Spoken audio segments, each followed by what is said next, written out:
what you know about purification to save the heart of a nation. Let burn a talking wood, bringing light to a talking wood. Natural law, just wisdom and love, vision truth below as a bird. Let burn a talking wood, let burn a talking wood.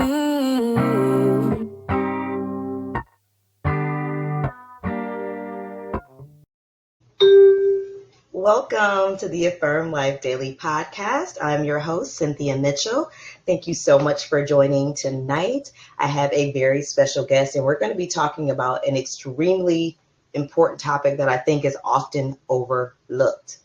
We're going to be talking about the fact that what we consume should be our medicine. And often, as we know, it is the exact opposite.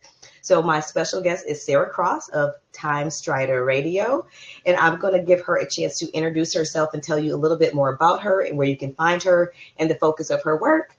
Welcome, Sara. I'm so glad to have you here. Her mind is just like this beautiful gift. I love hearing her speak and her talk. That's why I really wanted her on the podcast. So welcome, Sara. Please, give yourself a little introduction. Yeah, thank you for that. Yeah, thank you. Well, I'm Sara Cross. I am the host of my radio show on Revolution Radio called Timestrider Radio.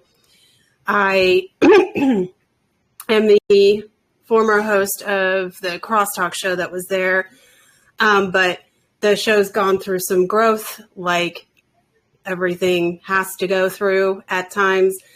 And the show primarily focuses on history and the aspects of, we go into spirituality and even mythology at some extent, but it's all based off of our history here on this planet and all the weird stuff that gets kind of like forgotten about, and hopefully give some maybe clearer or some alternate perspectives for people to consider in a way that is hopefully taking some of the overwhelming elements that can come with learning anything. So, and across the board, like it can be quite a lot. Yes. To learn anything at some points, especially if the information is quite complicated or just a lot of information generally. So I try to make it pretty listener friendly.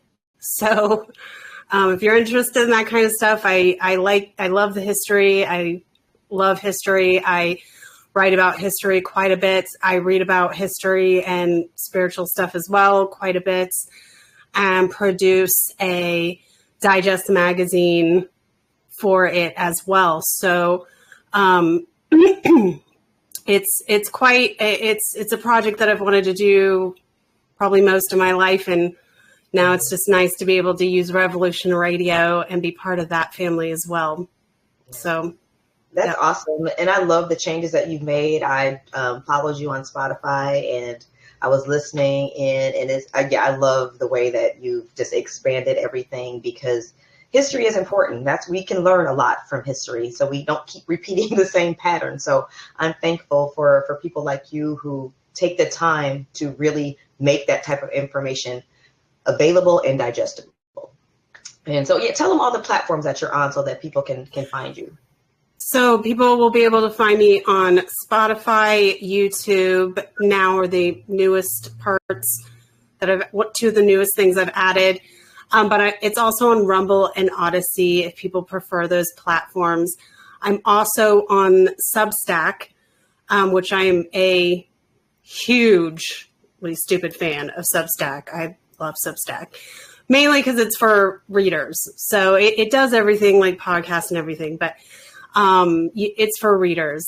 And I think that's why it's becoming more popular, and which I love, because it's like it kind of encourages me more and doesn't make me think that, oh, everybody's just given up on reading. People feel like Substack has gotten really popular this year, even alone. And I'm also on the One Great Work Network. Anybody can go there, even I think it's the only platform you can go to if you don't want to get an account. You're one of those kind of people who don't like emails and don't like signing up for stuff, and that's totally fine. You can follow me without all that. Excuse me. Air. And on the One Great Work Network, where you can find all of my episodes from my past and the new stuff, they're available for free to watch without, a commitment. Yeah. Awesome. And check out her work. I'm telling you, you will be very impressed and you will learn a lot. So I'm going to get going here and I'm going to share my screen. So 1 second, so we can dive into this topic. All right. Can everyone see my screen? All right. So let what we consume be our medicine. So we're going to be discussing, how the things we eat, wear, breathe, consume, all those kind of things, everything. We're going to take a holistic look at what we're consuming and how that affects our lives, our health, and our freedom. And as always, I invite you to visit the website, affirmlifedaily.com, to look at previous podcasts, resources, affirmations, all sorts of good stuff on there. And she's going to give me a list of books to reference that I'll be adding to the resources page as well. So let's dive in. So Sarah, let's first talk about what are the origins of medicine? Okay. Yeah, that's a good question. And I'm going to go through a little bit of a timeline of what I have put together so far. I wanted to start with first a bit of a quote from Ernest Holmes, who we're going to talk about a little bit more and later. And I think it's really relevant to the entirety of the topic. And he says in his book, and this is just something to keep in mind as you're listening, we receive only that which we are ready to understand. Some draw one type of knowledge and some another, and all from the same source, the source of all knowledge. The scientists discover the principles of his science. The artist embodies the spirit of his art, and the saint draws Christ into his being. Each state of consciousness taps into the same source, but has a different receptivity. So taking that idea and use this in a universal context in your heads and think that like all the objective truth and what we discover is like all the same. It's always going to be the same source of light. And it's about the degrees and how we're able to take that in and filter it through. So that's kind of what that means. So I just wanted to set that kind of as a foundation. That's a deep quote. I like that a lot. Yeah. Ernest Holmes is somebody I resonate very, very much with. So he's got a lot of his book, work in his book it's just like, that's great. So our first question, what are the origins of medicine? So hopefully this isn't too boring, but I'll just get into it.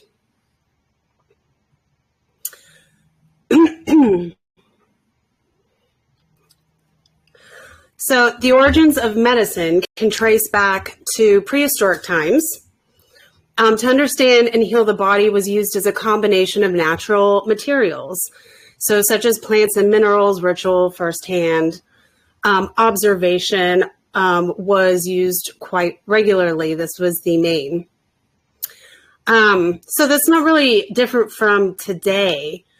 Because all medicine, we're going to get into this a little bit later, but all medicine or practiced medical treatments is based off of theory. So it's all theory and testing and historical findings and that sort of thing. Can I ask you one question? I just want to get your perspective on this. Mm-hmm. I'm very into plant medicine and herbalism, and I have a big garden. And when I've been studying like herbalism in reference to like alchemy or spiritual herbalism or ancient herbalism, I keep hearing the same thing over and over. At one point, we were able to directly communicate with plants. They could just tell us, through communication, not like talking, but through direct communication, what they did, what they offered, how they could help you. Have you heard of that, or do you have thoughts on that? Yeah, I think that is, I mean, that could be like one of those things. I'm not saying that I think that like everything that is alive is in communication with each other, because life is something that has to operate with cooperation and communication at some level. There's like, and communication, like this is where, I've talked about illiteracy in the past, or literacy. It's a spectrum of comprehension. It's a spectrum of communication. And like, that's done in so many different ways that it's not just reading and writing. So like when, I feel like that's one of those things too, that people can like learn about. And like, you're either going to get people who don't understand it, or they're going to go or be skeptics, or they're going to be people who might take it literally, like in like a psychic way, or they might understand it where me hearing that, I hear, okay, I have inherent, connectiveness with everything else that is alive, that everything else that has a living, energy, because all living energy, whether it's plant, animals, planets, stars, whatever, all of this is coming from the same light. It's coming from the same source. So it's all one mind. It's all interconnected. It's internally so it's not like talking to each other in some, weird fashion. It's more like a natural understanding of logical conclusion based on that. So there's that element to it. I think that there's something to say about our intuitive connections. But when you're talking about utilizing practical medicine in the physical realm, really, this is all trial and error, experimentation. It's all medicine that is practiced in the institutional world is based off theory. And that's not my opinion, no matter what anybody may want to think. I've lived it. I've been in it my entire life. So all medicine that's practiced institutionally is based off theory, all of it. And they recognize this. They even recognize this themselves. So that's one of the key things to remember. And when we're discovering it as human beings, we're using trial and error methods. And because we're all seeing the same light at different filters of receptivity at different periods, because we're all different that way, we're doing all manner of wacky things in order to practice medicine. So we have all kinds of things that have gone on in the world through this. Just, it's all trial and error, and it's all due to history. Very interesting. Yeah, you brought up some interesting points there. That was a very good answer. Very good answer. Thank you. So, oh, okay. So, did you have more on that? I did. Oh, no, if you want, I can go through it really quickly. And it's just like a basis. No, go ahead. Okay. So, and I'll just go through it quickly. So, so most people, often people would think that illness was being caused by supernatural forces outside of the control of man. This was very typical. This is how we get a lot of the crimes against humanity type of medical treatments that you typically see through our history.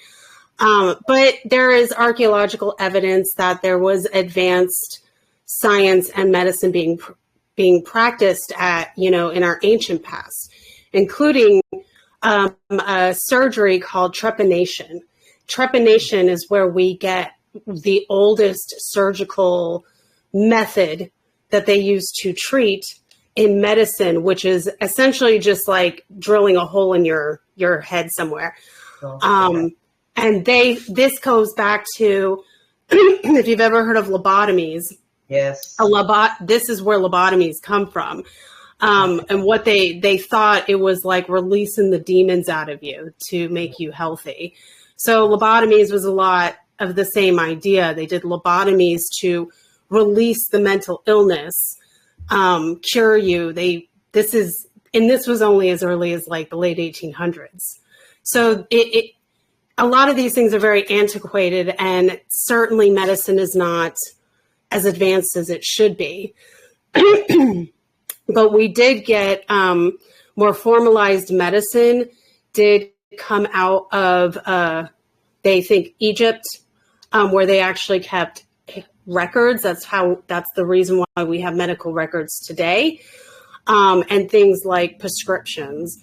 So, and so there's quite a bit actually here. We have Egypt, we have Mesopotamia, India, ancient China, Greek medicine, and Romans, and throughout the Middle Ages, all contributing to the advancements of medicine in this way or that way. And what I would say about this is most of this is it's not good medicine. It's not stuff you would want to treat people with. Yeah. But in all of these things, you've got like good things in them too, like this much, that actually were good for people. Yeah. And discoveries that actually took place that are vital to us knowing how to really produce good treatment for people in the physical sense. One of the things that, and this will be my episode for next week, I think, is I'm going to be going into the history in detail with Hippocrates. And Hippocrates is a staple of it. Like Hippocrates is something that like all medical students should be studying when they first go to med school. So yeah, I mean, just to sum up, like where we get our medicine, information from, it's all trial and error, and it comes from everywhere, and everybody's gleaning all kinds of the same things, good or bad. And what that translates into is what we have today. So that's why it's so important for people to understand what it actually is so that they can discern how to move forward properly. Yes, the discernment is critical when it comes to, because like you said, a lot of it is really bad. It's doing more harm than good in, I would say, the majority of cases when you're talking about particularly Western medicine, modern Western medicine. So having discernment and having that knowledge base to pull from when you do face a situation or a health crisis or illness for yourself or a family member, it's crucial. So this is good information because, I mean, in studying Hippocrates, because, I mean, people still take the Hippocratic Oath, right? Don't doctors still take the Hippocratic Oath? Maybe. I hope so. Yeah, I believe they still do, but what does it really mean if you're not embodying that and when you actually treat someone and in your practice? Exactly. You know what I mean? Like it's just words to them unless they actually understand and this was something like I wrote about quite a long time ago. It's like, if you're going to go into the medical field, there's no room for like fear or doubt in regards to illness or death. You can't be somebody who's like particularly afraid of that. Mm-hmm. And you've got to understand that if you're going to go into the medical field, you better be like having a pull. Like it's a calling. It's not just a job. Like, because you're not like the accountant for Walmart. Okay. Right. You're like, you're a steward of like human beings' bodies, like, the biological physicality of it. So, it's different. Yeah, totally different. It's not something you should be going into for prestige or money. Absolutely Right. not, for the wrong reasons. So that kind of leads into the next question. So how does our current culture promote medicine and healing? My first response is that it doesn't. It doesn't That's do my that. first response to it. Doesn't, unfortunately. Yeah. Today we have a medical infrastructure. It's so broken that we don't even know how to manage it or what to do about it. It's corrupt and it's infiltrated by parasites and, elements, functions. It functions more as like a financial structure, and it's like about like marketing and, not that doctors shouldn't be paid for their service. Right. But at the same time, when the focus is all about like when the administration of a facility is calling the shots, that's when it's time to, Right. change everything, because administration should never be calling the shots Mhm. in any capacity. They're Right. there to make appointments and organize and manage and make sure like there's enough stock and make sure there's the right kind of employees, and they're there to manage. They're managers. That's all administration should be doing. The functional part of it, like the practical side of it, dealing with making sure they have like the funding or whatever in order to produce whatever it is. The problem that it is today, and I know this firsthand, is that administration do not listen to doctors when they speak. So unless a doctor is very high up in the ranks and he happens to just accidentally be on the administration board, that's like a different scenario. Yeah. But for the most part, they don't listen to doctors. And like I've had doctors tell me that like they don't listen to us. If you want something changed, you need to say something and you need to be noisy about it. So that's that's exactly what I do. Yeah. That's what I did. You have to advocate for yourself when you are dealing with the healthcare system. You have to be your own advocate. Yeah, and you'll find it's not as hard as people think or scary. I know people who absolutely will not talk back to a doctor, and I'd be like, I don't even care. I'll send them on their freaking way. Like exactly. That part. it's not, no, never mind to me. I don't care. Yeah. So I want to be fair to the people who work in the industry who like they genuinely want to like heal the sick. I know people who are genuinely part of that circle, but it's just they don't know like how to change anything because they're in the system and they're all trained a certain way. Yeah. And most of them, like, they don't really know any better. It's like they should because they're adults, but the way I see it, we don't really live in should land. Currently, we live in a land where apparently 60% of children are being graduated from grade school illiterate.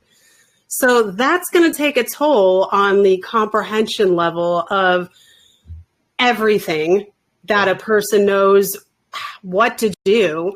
Like, it's just like not there. There's no foundation in some of these people. So it's really like they're all like 10-year-olds running around being adults, right? And that's terrible to say. It sounds terrible to say it that way, but it's true. It's the way that it currently is. It's like almost a tragedy. It is. I was listening to a video the other day. A guy was trying to promote like he was trying to teach you how you could kind of start your own business. And he was, through whatever your knowledge base is, how you could use AI to turn it into a business, turn into workshops and videos and just teaching people whatever it is, how to do it. And he was saying like, your first step is you have to make sure that the content is that you put together is no more than an 8th grade level, like for reading. And then as far as comprehension, it needs to be no more than a 4th grade level if you want to reach the masses. That's Yeah. how dumbed down your content needs to be for people to be able to read it and then comprehend it, which is extremely sad. Yeah. Extremely And sad. like, there's this like almost I think most people are almost want to go like, oh my God, like what an idiot. But at the same time, you got to like look at like why it's like that and go, dude, like this is like, you could really classify this as a crime against humanity. Absolutely. And Absolutely. so it's more sad and tragic than it is like terrible. Like, yeah, I mean, like, yeah, he is, or they are, whatever. But at the same time, like, it's maybe not entirely their fault. And it's not that they couldn't change that condition. They could change that condition. The issue with, and this is something we can go into a little bit, but the issue is that like when, for people to be able to change their condition internally themselves, to be aware of that, unfortunately, I would say that there has to be a very hard lesson that really like pushes you over that edge, that makes you go, wait a minute, something is wrong. You're like high self, your big self, guardian angel, same thing, whatever, is looking down and like, pushing at you. And Yes. it's for a reason, but it's because like it's doing something to you to like be like, it might be some kind of accident that takes place. Maybe you're in like a super gnarly car accident or something and you go out of body and, it changes everything that you thought you knew. And that's the kind of thing that I'm talking about. Very, very hard lessons, very, very hard situations to deal with. Really snaps people out of whatever condition. And no matter where, they came from or what their foundation was, nothing stops them from rebuilding that foundation from where they start after whatever event. I agree with you 100% on that. Those type of events can be just the game changer that you need. As devastating or as tragic or as heartbreaking as they may be, they can be a springboard for your growth, for your healing, for your evolution, for your expansion. So I agree with you wholeheartedly on that. So I saw you had some comments. Did you have something that you wanted to ask Sarah? You there, Soul? Yes, sorry. I was trying to, That's okay. my bad. I was trying to get to the little microphone thing because I was in the screen where you can put the comments on my phone. No worries. Hi, Cynthia. Hi, Sarah. Hi. Hello. Hopefully all is well. I wrote a couple comments in the chat on Telegram. The first one, I said, experimentation under color of authority or sometimes color of law is always evil and supportive of slavery. Yes. Just a little Agreed. response to something that y'all were talking about right then. And then I gave my little personal theory on the ancient torture-based medicinal practices. I said, this is my personal theory. I said, these practices that were like torture, because they were obviously torture, were probably known even back then not to work the way that they said they should, like to release demons. But initiates in the club, in the dark occult club, were probably tasked to write the books in a way that made it seem like people in the academia sphere really did believe what they said these things were supposed to work for, because the populace was illiterate now, and the future would reflect what was written and thereby permanently official. Like they knew this writing stuff down stuff practice, the not everybody does this and it's super expensive practice of writing things down makes the future people look back on us and say, wow, let's build off of that. This is all we got.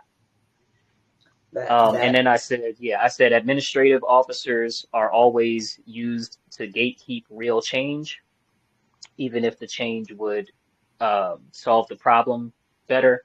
And then I said to you, Cynthia, I said, yep, fourth grade now and second grade next year, as Yeah, far as you marketing telling and me. whatever. You telling me. No, those were great comments. Thank you, Sol, because those were on point.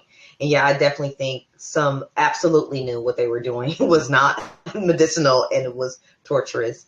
And because we have that, we follow authority. We follow. This is who's in charge. I'm going to do what they say, even though this person is screaming in agony and they don't seem to ever get any better. I'm going to do it anyway.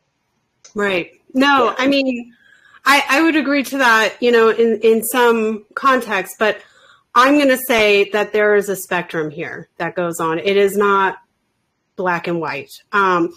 You have the dark occult parasite class. I do not, I put them, they're a different part of the population than everybody else. Everybody else consists of people like us, regular civilians, people who just go through the system, people who don't know any better, people who are, even if people who are like, slaves to the system or status or whatever the condition is, that's everybody else. And then the parasite class is a different,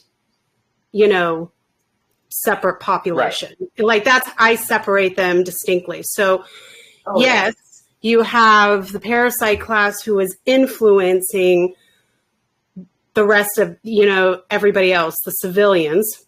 Yes. And yes, they're perpetrating crimes against humanity actively for probably ever, even before they found this planet. And the civilians are ranging from like a spectrum of people who are diehard, like they buy it all whole stock and barrel, right? And then on the other side of that polarity are people who are questioning the things that are going on. Yeah. And so, but through that is a spectrum of people who are a variety of different people. They're making up new, like these people too, made up various types of medical treatment or theories or whatever in practice. They weren't just like, going off everything that these guys like just wrote down. They made up all their own stuff too. And they did that stuff, and, because that's part of like what, what source gives to us, like part of what we're capable of is tapping into, that light. And like, sometimes that filter that we're tapping into, like we're tapping into that with a very dirty filter with a high level of illiteracy going on in our brains. Like we're not comprehending fully always. And especially if you're thinking about people, if you are looking way back in the past and you're thinking about people who are like Bronze Age and like, they don't know anything. Like, like there are people there who just simply didn't know anything. And so they were only going by what their, dumb religion or whatever was saying, right? So there is a spectrum that goes on with this, and like man's intervention, whether it's good or bad, depending on whoever it is with whatever filter they have, they're coming up with all kinds of like stuff. Like just go and do a little bit of quick Google research, even on 1800s and early 1900s, and I think even the late 1700s of grifter medical devices. You're going to find some of the weirdest stuff you've ever seen. You're just going to be like, I can imagine. Like, that was not parasite class. That was all the civilians. Like, so we got all kinds of nuances like that in there too, that I don't want people to forget that human beings do wacky crap. We do wacky stuff. Okay. We come up with all kinds of weird stuff on our own even. Yeah. So that would be the only thing I would ask people to consider. I feel you. Yeah. No, that makes a lot of sense. And I think too, one of the major problems we have as well is just the fact that we, like I said, we're tapping into source and we're tapping into this light and getting information. But if we ourselves are not embodying our full spiritual nature, that filter, like you said, is going to be really dirty. It's going to be very dirty. We're not going to have a discernment because we are looking at the problem from a purely physical standpoint and not with the basis that we are first spiritual beings simply having a human, then bringing the model of health and healing forward from that perspective. I think that's a huge problem and a huge barrier still to this day. Yeah. I think one of the biggest issues is people forget sometimes that like this again is a polarity. You've got people who think the only thing that matters in health is the physicality. And then you've got people who think the only thing that matters in health is the spiritual body, the metaphysical anatomy aspect of it. And really the truth is you got to know how to balance both. They have to work together as a team. If you're not figuring out that balance between nature and man's intervention, you're like doing it wrong. And it's like I've done experiments on myself. I've been through the system. I've gone, tried to go all natural with some things. There's just some things like you got to find that balance. And man's intervention is just as much natural as anything else, because man's intervention, that comes from within us. And again, it's the filter, which, the filthy filter that some people really have. Those are varying degrees of the light that we're all seeing. And like, that's part of the comprehension. That's part of the illiteracy problem. Yeah. So like, you got to clean that filter up, and that takes a lot of inner work at the same time. But you don't want to forget that these spiritual bodies, our metaphysical body, it needs a physical house. And that's like the whole point. And like, so we have to like remember to find that balance and understand that man's intervention isn't evil. Man's intervention is part of nature, but it's how it's being used. That's the problem, and how it's being understood. So that's what the issue is. And that I think is the issue, because people let one or the other go and they suffer as a result of it. Yeah, we definitely need both. And so looking at it from that perspective, that kind of leads us into the next question that I wanted to talk about with you. So how do the things we consume affect our health? Okay, so if you're looking at, so I have an example here to start with, which neither I think are particularly healthy, and just starting with the physicality of it. The things that we physically consume, like food, beverages, supplements, etc., whatever. This all has a very direct and physical effect to the human biology. And that's one of what Hippocrates went to, which is what he's attributed to saying is letting food be your medicine. And that's not just like, he's not just talking like about a good hearty meal. He's talking about what we consume and how we consume, and having enough self-control in order to find a balance of what's actually healthy. So like when we do that, we can keep our bodies healthy enough so the house, this body that we're in, this house that our spiritual body is having an experience in, can do that for as long as possible.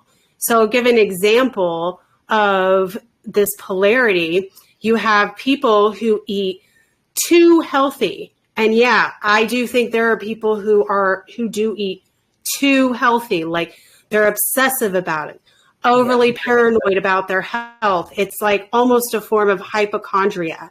It's almost a form of like mild mental illness to be, like it's good to be on track with health and eat right and all that stuff.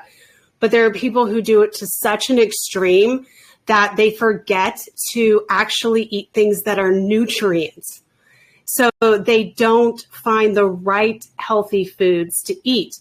This causes all kinds of problems with the biology. It causes organ issues, even organ shutdown. It can cause brain dysfunction. It can cause the cognitive synapses, like the things that give us ideas. It can dull your brain's ability to function correctly because you're not feeding it proper nutrients because you're obsessively healthy. Like, for instance, and I'm not picking on them because, being vegan is not a bad thing.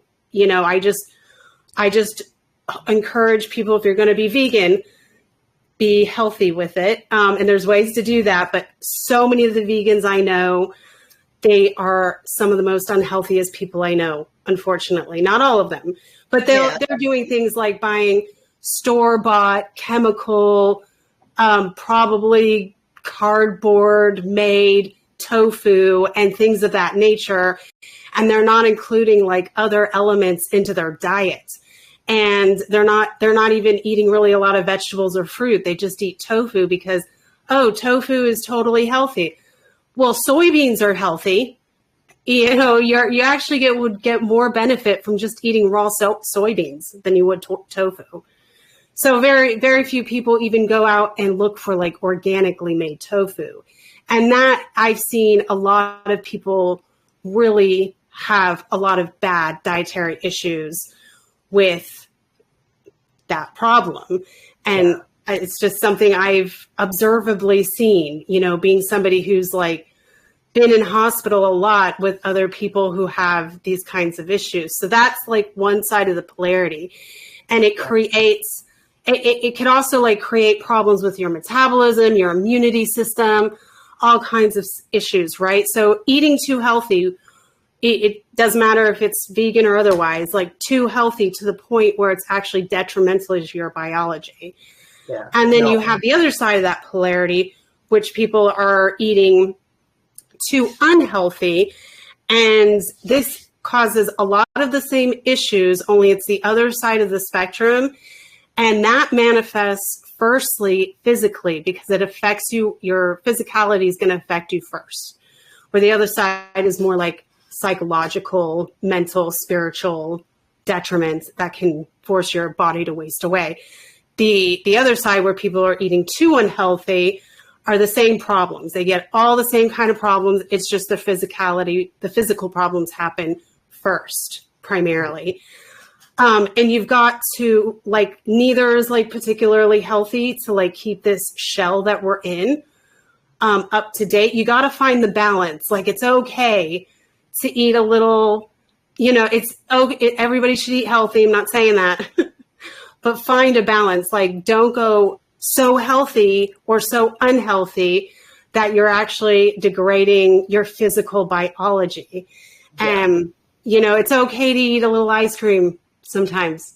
It ain't going to kill you. It's right. It's okay to eat like tofu, it's not going to kill you, but like find a balance somewhere in between. Like your body wants physical nutrients. If you do not feed the body the things that it requires, your spiritual body is going to suffer for it. Yeah. No, so I agree with you. And even when you just read the labels on a lot of these highly processed vegan products, it's like, are you kidding me? This is supposed to be considered healthy? You'd be much better off just eating the regular non-vegan version of this, as opposed to this super highly processed, chemicalized, laboratory-made version of what was actually be a real food. And I love soybeans. Soybeans are awesome. It's just I don't want to eat them in the form of tofu. Because it takes out all the nutrients. Like, what's the point? Right. So, so your spiritual body can suffer as a result. And like, it is that closely intertwined. Yeah. And like, I can't tell people, oh, yes, that's a fact. I know it's a fact because I have physically experienced these effects myself firsthand with my own body. And I've seen it in others. But everybody else has to put in their consideration file, at least until they've studied enough and looked at the information and had the experiences. So, how like how it consumes our health, what we consume that affects our health. So like that's the first part of it, is the physical body. You have to make sure that that's up to scratch. And there's so many besides food that affect our physical body that I think a lot of people don't think about. Mm-hmm. You know, as far as like makeup, which is one of the most toxic things you can put on your body unless you're getting organic makeup. Makeup, fragrances, lotions. You know, there's so many things that we are consuming. The very air that we're breathing is full of, you know, nanoparticulates of plastic and things like that. And these things are all affecting our health. And we're not really oftentimes thinking about the effects of that and how much detox we may need to do just because of all the things that we're exposed to and the things that we're consuming. Mm-hmm. Yeah, no, I agree. Even the like, you know, vanity products that are out there like that we use because we don't want to feel gross, which, okay, that's fine, you know, but again, moderation, like, like just, you know, you have to have some self-control. Like it's not bad to wear makeup or deodorant or wash your hair or whatever. It's just moderation. Like I use very specific things. And really, actually, honestly, I use a lot of like products designed for men because it's a little bit less toxic than the stuff that's designed for women, unfortunately. I know even the clothing, they get way more cotton clothing available. Mm-hmm. Yeah. They like my slippers are like from the men's section. Like it's terrible. Like, you know, I try to avoid like the pink tax to some extent. And I'm like, it's the same product. Why is it like $8 more? Like it's ridiculous. Yeah. So it's like, and like, yeah, and stuff like makeup and stuff. It's like, ladies, come on. God made you already beautiful. You're fine. You don't need any makeup. I promise. Like, you know, a little bit is fine, you know, because people like it and it's fun, you know, so. Like now I have a little eyeliner, a little lip gloss, but I actually found a great, it's on my resources page, a great site that he does all organic makeup. But on a daily, no, I don't wear any makeup. I just, you know, I rock how I rock. You know what I'm saying? I look how I look. I'm fine with that. And I think that's where the problem lies, is if you feel like, okay, now you're not attracted because you don't have on makeup today. Yeah. Yeah. And that's kind of the trick too. A lot of makeup companies, it physically degrades your face. It ages you like dramatically. So if you wear a lot of makeup every single day and you started wearing makeup when you were like 16, which is typical, and you're still wearing that much makeup when you're like, you know, 40, of course, you're not going to look like, you know, most women in their 40s who wear like lots and lots and lots of makeup don't look like they're 40. They typically look like they're older than they actually are. And that's by design. That's because the chemicals are actually like degrading your like, you know, actual physical makeup, like your biological makeup. And it degrades you quite a bit. It's like a whole thing. It's all by design. There's like a lot of that stuff. It's got fluoride in it still. It's got that you're absorbing. It's got maltodextrin, which is very poisonous. It's got all kinds of weird stuff in it. There's arsenic in it. A lot of it, you know, it's just all these weird stuff that is really all toxic. Yeah. And you're absorbing that through our pores. Our pores, it's really like our pores, our gums, I think are the most absorbent parts of our bodies. Yes. Your skin is your biggest organ and it's so absorbent, and it's like, I think people forget because they'll, you know, put almost anything, you know, on their skin, not thinking this is an organ. So like this is going into your body. This is going into your bloodstream. So those are things to think about. And I think another part of what we consume is what we consume, like with our eyes and with our ears. All these things affect our health, what we are consuming. All the senses.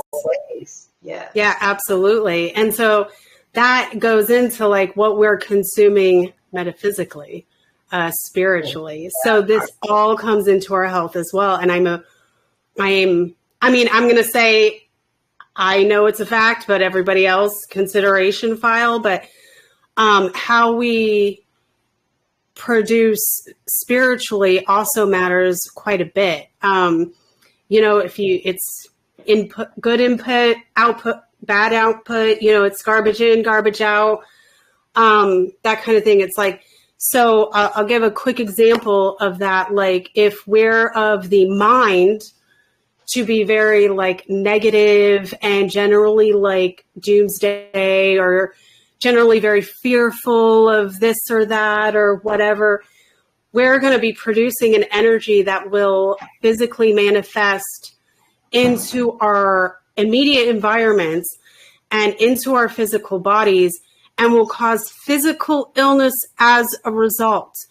Yes. And again, I know it's a fact because I've had these experiences that I just can't really explain. And this is the only way I know how to. But everyone else, please put that into your consideration file because that's a reality there. And go and explore this concept because so if you're constantly producing all of this like garbage that is all based off of perspective and how you feel and like your emotions instead of thinking things through, and you're just producing all kinds of like negative garbage all the time, your body is going to respond to that. Yes. But if you produce good things, like, like I could have a very negative attitude about myself, about my health, my particular condition. But I don't. And as a result, my health doesn't fail the way it fails with other people's that I've known in my community. So it's kind of a weird thing to really experience. But like, if you produce good things out of yourself, out of your mind, spiritually, then your physical body is going to respond in good ways. And you're going to see less strife. I mean, not only will you see less physical illness, you're going to see less hassle. Like you're actually going to start naturally, you're going to disgust all of the people around you on a spiritual level that cannot snap out of that negative fear-mongering mindset. They're not even going to want to be around you in your space. So their energy that they're producing that way won't affect you, and they won't even be able to be around you because your energy is too bright. It's too healthy. It's too like pure, like clean. And they're just, again, the filter, they're not ready to be in that space. It's like, so they can't help it. It's natural. Right. That's part of the journey. That's part of the, like you could correlate it with the Campbell's hero's journey analogy. Kind of, that everything is individual. Like all these journeys we're on, they're individual. They're unique. Control each other's journey, should we? Yeah. So we've got to bring that balance as well. That polarity's got to find the balance as well. I'm sorry, go ahead. No, go on. I was going to say, I just, when you were talking about, just your mental state affecting your health, just a prime example of that is just the placebo effect. How, will get well. They're actually not having been given anything, and they will get well because they had the mental expectation that this would heal them. And the reverse has happened as well. People have gotten misdiagnosed with cancer, said, okay, you have cancer, you have this long to live. And the person actually dies. And it was they didn't even have cancer. Yeah. Mm-hmm. So, and that happens all the time. All the time. It does. And that's not the weirdest story even. I didn't know him, but I was in the same hospital with him. And it was an accident. It was entirely like doctors being dumb, not parasites, not parasite class people, but civilians being dumb or just overworked or whatever, and they made a mistake. And 2 medical files back when they used to keep medical charts at your door, which they don't do anymore. Now it's all digital. They used to keep it at your door at the foot of your bed. And that was early 90s when I was more like a kid in the system. And 2 charts got accidentally mixed. And so one guy, they amputated his leg. by mistake. I heard about. And that's the stuff that happens. It used to happen a lot more. Now it's like, I don't think as quite as often, but like misdiagnoses happen all the time. Like the other patient, he was supposed to get his leg amputated because he had a really bad like MRSA infection. It was like causing gangrene and like it had to be removed. So it was just very bad luck. So medical care is like the fourth leading cause of death in the United States. So it's the third or fourth. It could even be the third, but it's up there. It's towards because there are so many misdiagnoses, treatments gone wrong, poisonous medications, the whole gambit. Happens all the time. It can be a lot. Steve, I think you're not muted. Oh, I'm sorry. Okay. I heard my brother's voice. I'm like, he's talking to his dog. So that moves us to our next question. So we talked about how we're, the different things we're exposed to and how we can become ill and sick. So how do we heal our bodies with real medicine? Well, this is subjective. I'm going to say this is a subjective thing. Even though there's objective truth, there's, people call it natural law or 7 hermetic principles or God's law, whatever. It doesn't matter to me.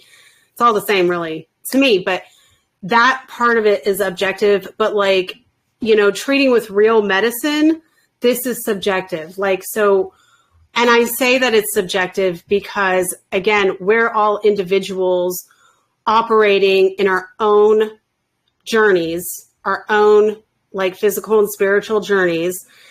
And what's going to work for one person is not going to work for somebody else. So like this, like there's no textbook. Like I think people should let go of this idea that there's like a textbook that everybody can follow. And I don't think that it's really that easy. Like we're all individual in the sense that like our basic biological makeup is basically the same physically, but because we're all very unique, not just as a spiritual fraction of that source, but also at a genetic level, which is kind of different.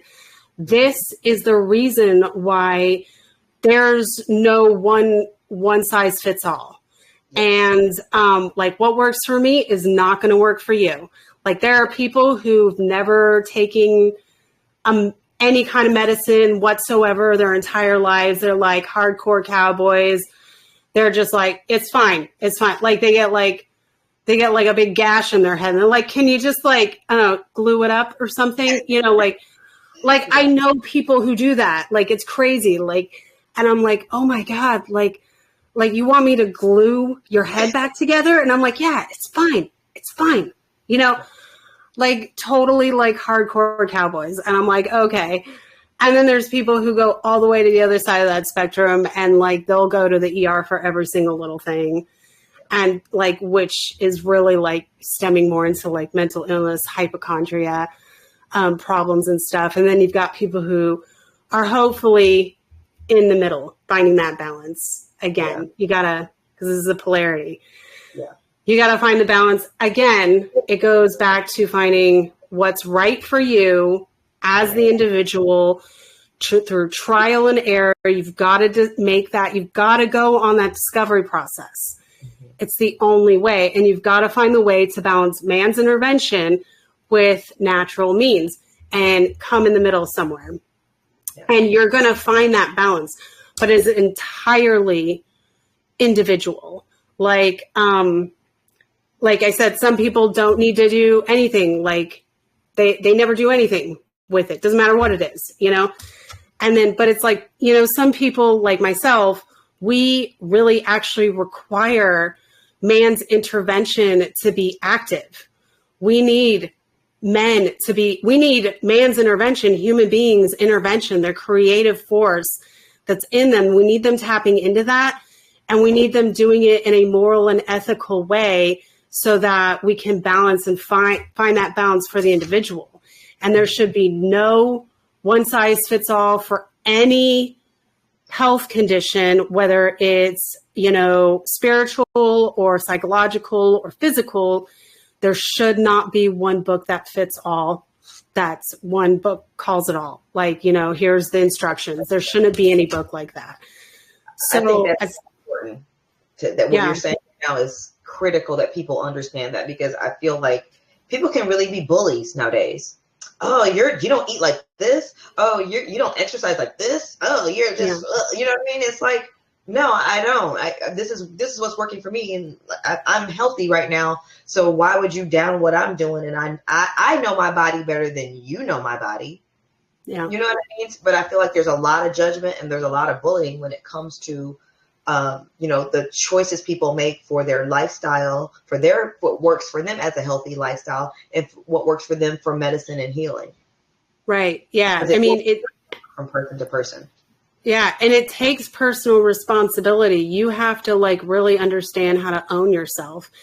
And I had a little part here that talks about that, which is why I think it's important, is you've got to take, it's my note for that. You've got to take personal responsibility for your ownership. I think that's actually that might be the next section, so that we get into here real quick. But we've got to take ownership for that. And I think that if people, the regular people who are coming up to the doctors, who there's a lot of this implication that if I question the doctor, if I mouth off too much, they're going to withhold healthcare. But most doctors, even if they don't look at you with respect or equality, if you are firm and you plant your feet and be like, no, dude, this is how I like it. This is what I want to look at. This is what I want to do. This is what we're not going to do with my body. And if you're firm with them and you come in correct with your tone, they will respond to that in kind, and they won't try to the whole mandate stuff, trying to force people into whatever. It's I've never had a doctor do that to me, because my tone, having it. my tone already is telling them I ain't having any of that. I'd be like, yeah. Exactly. What are you going to ask me? They're like, how are you feeling today? Yeah, that's what I thought. So it's it's your tone, it's your stance. You got to be firm and own it, own yourself. That's it. Own yourself, take the responsibility for it, because it's your property. Yep, absolutely. Yeah. Because when I was younger, I felt sometimes I got bullied with my kids when I would take them to the doctor. And, I had to grow out of that. You know what? No, this is my stance. This is what it is. And I'm not having it any other way. So you're going to change your mind. I'm not changing mine. You're going to change how you're dealing with me, because I'm not going to change how I'm dealing with you, because this is my body and these are my children. So no, I agree with you. You have to be firm. You have to take your stance, and you don't bend. You don't fold from that. You know what's best for you and your family. And that's, clear boundaries. Yes, Tinsy, clear boundaries. So that'll take us into our last question. So why is our health so important when it comes to freedom? What's the association? Okay, so I had a little bit that I wrote down for this. And for this question, I think to answer this question, I think we need to understand that we have to understand this question. What are the two things that we come into this world that we also leave regardless of any other factor or aspect involved in the physical realm? And the two things that we come into this world and we leave with this world is our physical body and our spiritual body. That's our full property, all in one. They belong to us. Nobody can take them from us.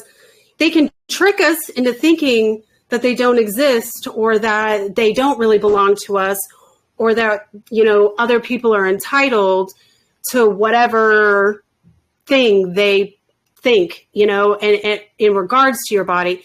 They can influence you into this, that, or the other thing. But at the end of the day, it doesn't really matter what other people do or say, or it doesn't even really matter what you, in your kind of amnesia state, incarnating into this physical kind of actually understand inherently under objective reality, we own full stock and barrel our physical bodies that we incarnate into this physical reality, and we own our spiritual body.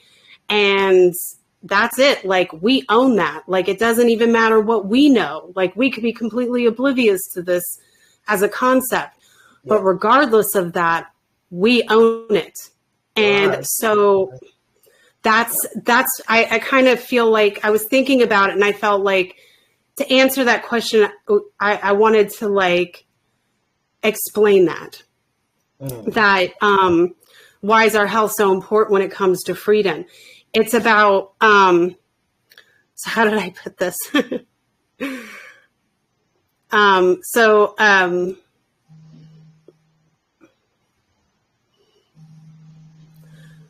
So it comes down to like, it's an objective fact, this thing, right? And it's not about making the claim. I don't think anybody should be making the claim that we own our body, we own our spiritual body. We shouldn't be making the claim or the request to anybody. We should just be holding our stance, keeping our tone firm, and be like, no, I shouldn't even have to explain it to you. And you're certainly not entitled to have me explain it to you that I own my physical body and my spiritual body. I mean, this is why I said it kind of earlier off camera. I'm kind of a lunatic. People who know me. They're like, okay, Sarah. And they don't really question me because they know I'm just not going to like deal with any guff. So it's kind of like, well, when it comes to like an authority type figure or whatever. And that just very sane, just one of the few sane people on the planet. Yeah, I mean, that should be the default position. Yeah, like I'm not making a claim. I'm not requesting that people acknowledge this. I'm telling people that's the way it is. This is what it is. This is what it is. I love that, Sarah. I love your answer to this question because so I did a little bit of like an analogy for people to correlate this concept with, if it helps them. They want us to think, again, there's a polarity here. They want us to think that these two things are separate from each other, and to some degree that this part, the spiritual body, doesn't even exist to begin with. And because that I would say is certainly a parasite class element to it, because really, if you correlate it in the terms of some of our rarest minerals in the universe, say, especially on this planet, silver and gold, considered one of the most physically valuable elements that we have universally, like even across the universe.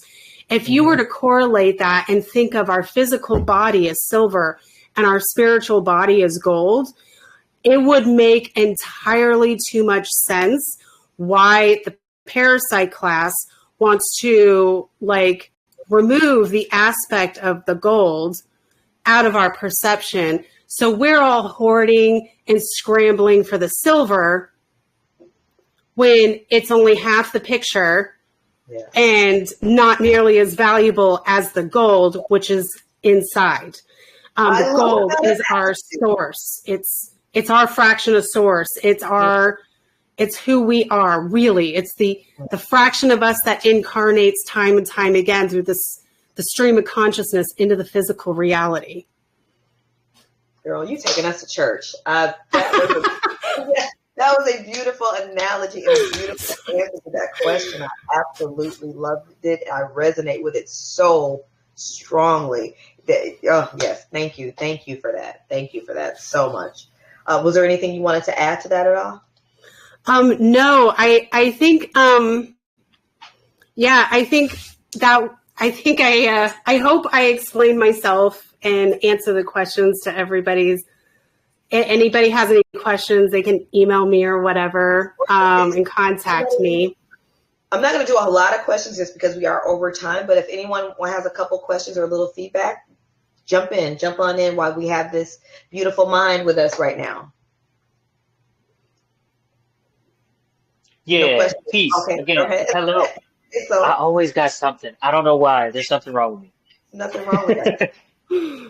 Um, I just wanted to say, well, first of all, I wanted to say thank you, Sarah, for presenting this information and for being Yes, yes.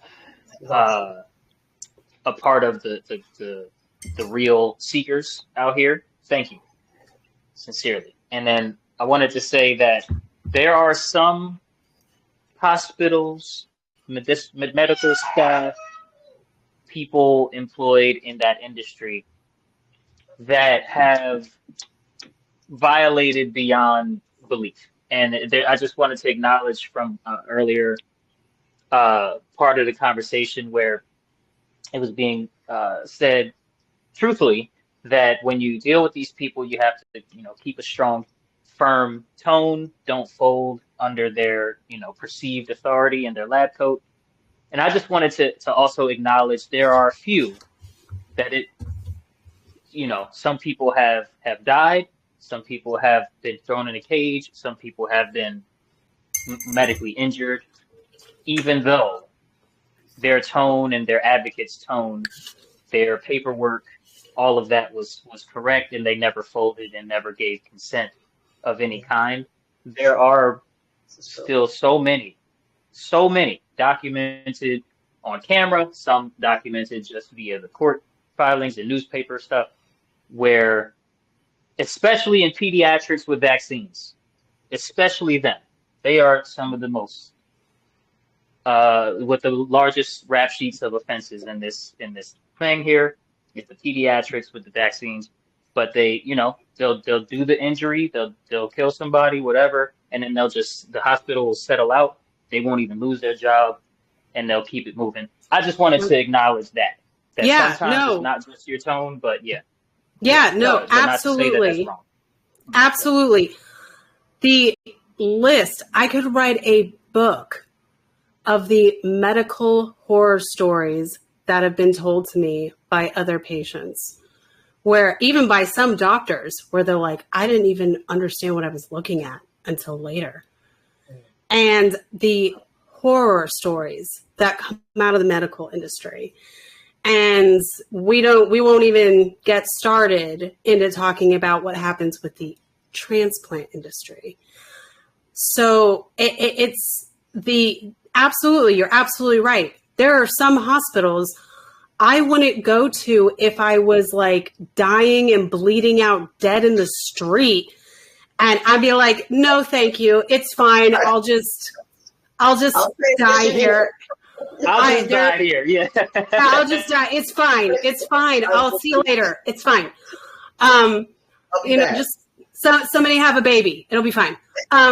So it's like, yes, there are hospitals I would say don't go anywhere near. Research the facility. If you're going to interact with hospitals, if you're going to interact with doctors or specialists, you can research these people.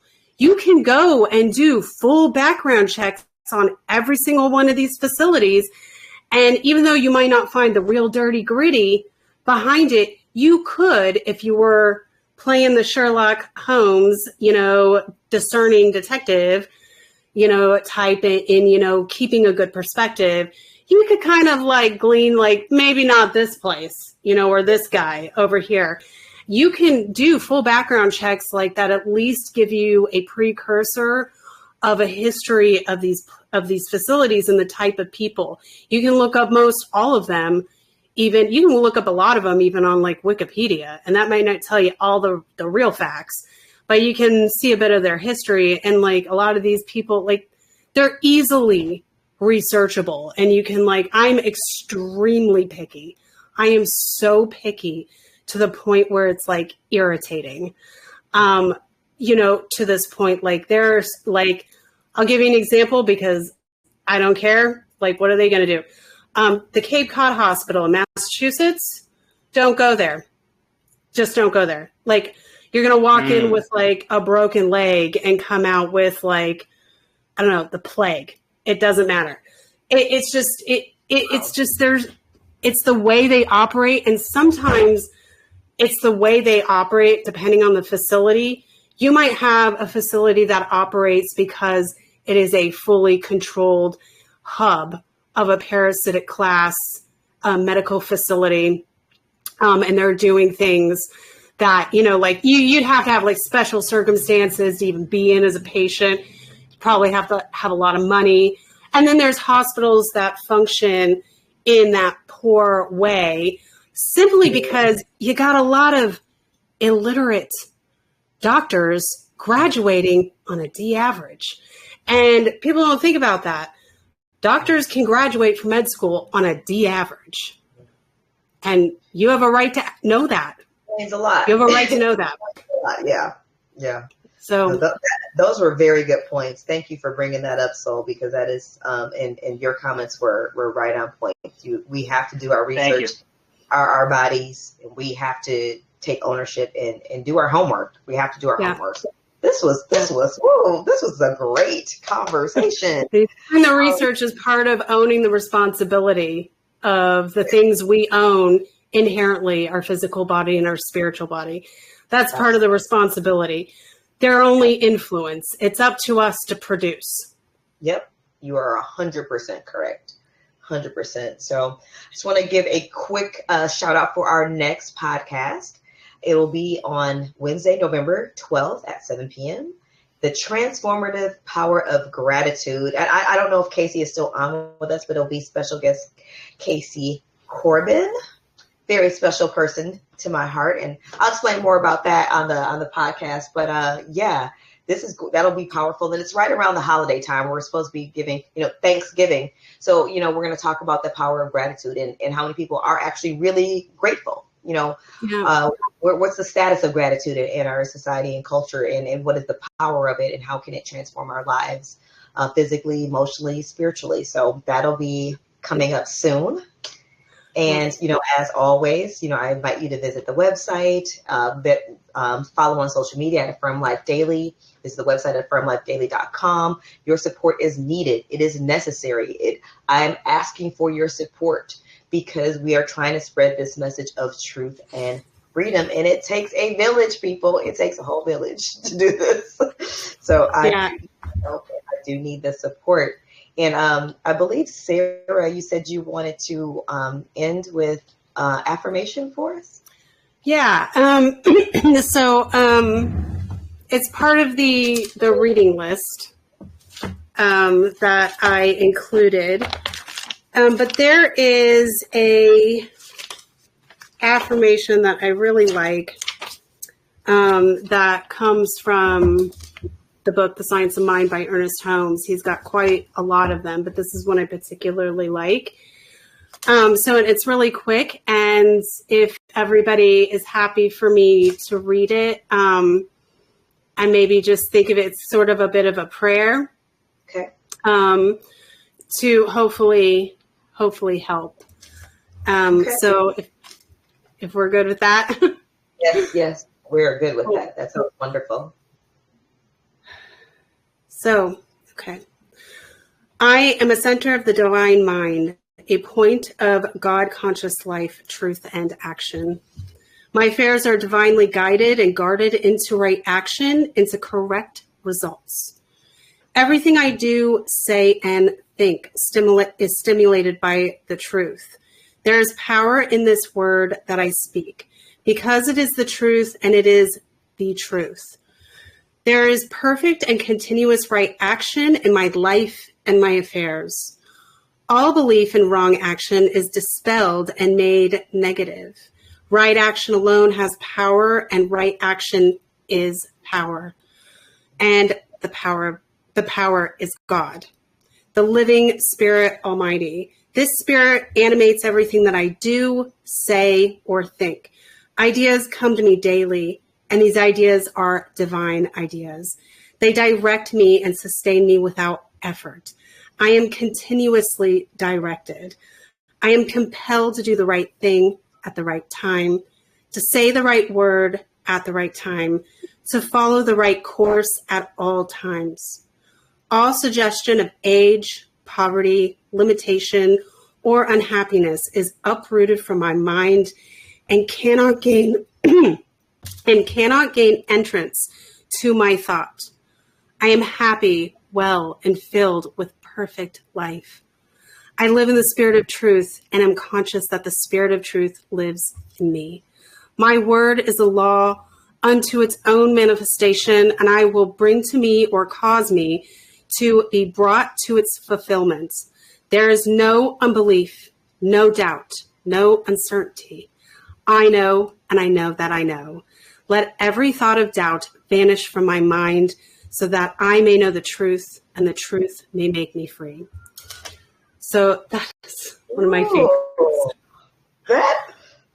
That was beautiful. Yes. Yes. Was that yes. in which book is that? I gotta.